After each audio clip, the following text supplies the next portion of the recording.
আর বর্তমান সময় আমরা কোরআন জানি না, কোরআন আমাদের মুখস্থ নেই, আমাদের গান মুখস্থ আছে, বিভিন্ন রকম সিরিয়াল মুখস্থ আছে। আমাদের যদি বলে আরে অমুক গানটা বলো, আমরা বলে দিই। কদিন আগে বাদাম বাদাম বার হয়েছিল, বাদাম বাদাম শুনেছেন তো? বসে বুড়ো বুড়ি জওয়ান বাচ্চা সবার মুখস্থ। যদি বলে সূরা ফাতিহা শোনা, বলে মুখস্থ নেই। 32 বছর নামাজ পড়ছে, সূরা ফাতিহা ভালো করে পড়তে পারে না, নামাজ হবে তো? বলে আলহামদুলিল্লাহি রাব্বিল আলামিন, মাঝখানে ঘোড়ার ডিম ওয়ালা দাল্লিন। হচ্ছে কি হচ্ছে না? বর্তমান সময় এই সামনে তারাবির সময়, তারাবির ইমাম খুঁজছে। একজন এসে বলেছে আমি তারাবি পড়াবো 20,000 টাকা। বলে 20,000 টাকা এর নেওয়া যাবে না, ছাঁটাই করে। আরেকজন এসে বলছে 10,000 টাকা, আরেকজন এসে বলছে 5,000 টাকা। বলে হ্যাঁ এটা চলবে।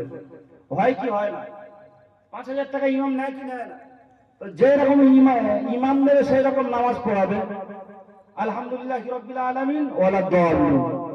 আর এখন তো মানুষ ওটাই চায়। এখন মানুষ যে নামাজে গিয়ে ধীরে শিখতে যে নামাজ পড়বে এটা আর চায় না, চায় সূরা তারাবি।